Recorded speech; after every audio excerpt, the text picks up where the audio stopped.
Hello friends, आप लोग कैसे हैं? आज मैं आप लोगों को अपने जुड़वा भाई से मिलाने के लिए चाहता हूँ। क्या आप लोग मेरे जुड़वा भाई से मिलेंगे? जरूर मिलिए। मेरा जुड़वा भाई कैसा है शायद आप लोग पहले कभी देखे नहीं होंगे, लेकिन आज जरूर देखिए।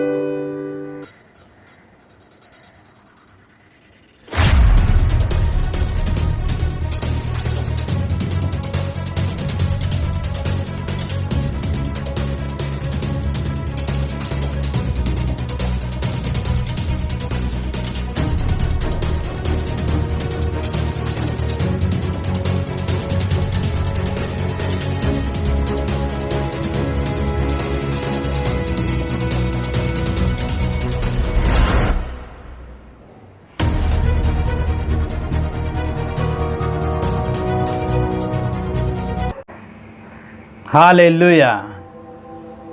परमेश्वर की स्तुति हो, परमेश्वर की महिमा हो। आइए हम लोग आज के इस वचन की ओर ध्यान देंगे।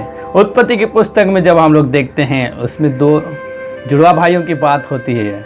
दो जुड़वा भाइयों का वर्णन है, आप लोग को पता होगा, एसाव और याकूब। इसहाक और रिबका से दो बेटे हुए, एसाव और याकूब। ये दोनों जुड़वा थे, लेकिन इनके दोनों के स्वभाव को देखते हैं तो दोनों का स्वभाव बहुत ही अलग था, बहुत ही फर्क था इन दोनों में। एसाव वो शिकार करने वाला बन गया, और लेकिन याकूब जो था वो घर में रहने वाला, घर का काम काज करने वाला बना। तो इस तरह से हम लोग देखते हैं कि याकूब जो था माँ का प्यारा हो गया, और एसाव जो था वो इसहाक का प्यारा हो जाता है। और जैसे जैसे लोग बड़े हो जाते हैं, बड़ा होने के साथ साथ याकूब के अंदर में खास करके बड़ा होने के विचार आया। बड़ा होने की बात उसके मन में बहुत ज़्यादा सताने लगी, और इसीलिए वो बड़ा ही होना चाह रहा था। और एक समय ऐसा भी आया जब उसका भाई एसाव ने उसको कुछ खाना मांगा, क्योंकि वो थक के आया था जंगल से, शिकार भी शायद नहीं कर पाया होगा, थक कर आया था, और अपने भाई याकूब से दाल मांगा खाने के लिए। तब याकूब उस मौका का फायदा उठाने के लिए क्या बोला कि आज से मैं बड़ा बन जाऊंगा, तुम छोटा बन जाओगे। इस तरह से हम लोग देखते हैं याकूब बाहर से तो कुछ और दिखता था, लेकिन अंदर से कुछ और ही था। यहाँ पर हम लोग याकूब का दो चेहरा को देख पाते हैं कि कैसे वो अंदर से बड़ा बनने के लिए सोच रहा था, और वही बात अभी बाहर निकाल आता है और कहता है कि आज से मैं बड़ा बन जाऊंगा। और सचमुच में वो वैसा ही काम करने लगता है। वो धोखा देता है, ना केवल अपने भाई को धोखा देता है, लेकिन याकूब ने अपने पिताजी इसहाक को भी धोखा दिया। उसने क्या किया? याकूब ने अपने पिताजी के पास जाकर कहा कि मैं ऐसा हूँ। पिताजी से आशीर्वाद पाने के लिए वो झूठ बोलता है, अपने पिताजी को धोखा देता है, वो धोखेबाज कहलाया। इस तरह से जरूर तो उसे आशीर्वाद मिल गया, एसाव को आशीर्वाद नहीं मिला, लेकिन इसहाक ने याकूब को क्या दिया? आशीर्वाद दे दिया।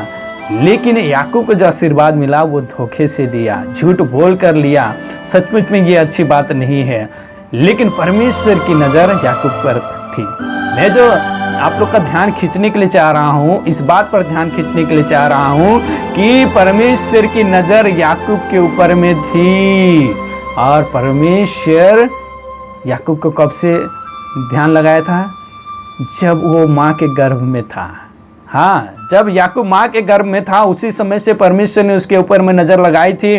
और जब वो बड़ा हो गया, वो धोखेबाज बन गया, वो झूठ भी बोलने लगा, तो अभी परमेश्वर ने उसको छोड़ा नहीं, परमेश्वर ने उसको त्यागा नहीं। क्यों? क्योंकि परमेश्वर दयालु है, परमेश्वर प्रेमी है। देखिए मनुष्य का कैसे कैसे स्वभाव होता है, कैसे कैसे विचार होता है, जो परमेश्वर को पसंद नहीं वैसे भी विचार होता है, लेकिन फिर भी परमेश्वर की दया के कारण, परमेश्वर के प्रेम के कारण परमेश्वर उन्हें छोड़ते नहीं है, त्यागते नहीं है, उसको अपना लेते हैं। और परमेश्वर ने याकूब को भी अपनाया। आज भी दुनिया में बहुत सारे ऐसे लोग हैं जो अंदर से कुछ और हैं, लेकिन बाहर से कुछ और दिखाई देते हैं। हाँ, बहुत सारे ऐसे लोग हैं दुनिया में जो अपने अंदर की बात को छिपा कर रखते हैं, बाहर बहुत अच्छा अपने आप को दिखाते हैं, बहुत अच्छा, बहुत सुंदर, बहुत धर्मी दिखाते हैं, लेकिन अंदर क्या है? कड़वाहट, जलन, ईर्ष्या, दूसरों को दबाने का विचार है, अपने आप को ऊंचा उठाने का विचार है। इस तरह की बातों को हम लोग दुनिया में देख रहे हैं। मैं सिर्फ अन्य जाति की बात नहीं कर रहा हूँ, मैं मसीहियों की बात कर रहा हूँ। मसीह समाज में भी ऐसे ऐसे लोग हैं जो क्या करते हैं, सिर्फ अपने आप को ऊंचा उठाना चाहते हैं, दूसरों को दबाना चाहते हैं, सिर्फ अपनी मर्जी के हिसाब से काम करना चाहते हैं। ये बहुत ही गलत बात है।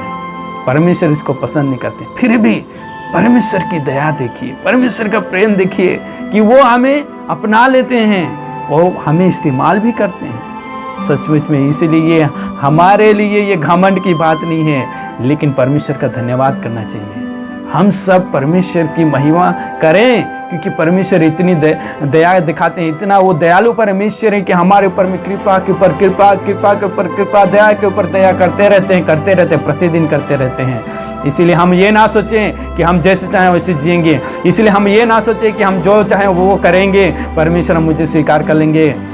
नहीं, इस विचार से नहीं जीना है। अपनी गलत विचारों को छोड़ना है, गलत कार्यों को त्यागना है और हमें सुधार लाना है, अच्छा बनना है और परमेश्वर की महिमा करनी है, परमेश्वर को ऊंचा उठाना है। सो आइए इस बात के लिए आज से हम लोग ऐसी प्रार्थना करेंगे और अपने जीवन में ऐसे बदलाव लाएंगे। मुझे नहीं मालूम आपके जीवन में कौन कौन सी ऐसी बुराई की बातें हैं या गलत विचार है, जिस विचार से आप जी रहे हैं जो परमेश्वर को पसंद नहीं, बाइबल के अनुसार नहीं है। आप भली भांति आपके बारे में जानते हैं कि आप कैसे बाहर अपने आप को अच्छा दिखाते हैं और अंदर से कुछ और ही है। परमेश्वर चाहता है कि हमारा जीवन पारदर्शी जीवन हो, इसीलिए इस बात को हम लोग गंभीरता से लें और हम लोग पारदर्शी जीवन जीने के लिए कोशिश करें। परमेश्वर हमारे जीवन में ऐसा कार्य करे ताकि हम लोग सुधर जाएं, सुधार लाएं और आत्मिक रूप से उन्नति करते चले जाएं। सो परमेश्वर इन वचनों के द्वारा हम सबको बहुत आज से आशीष दे।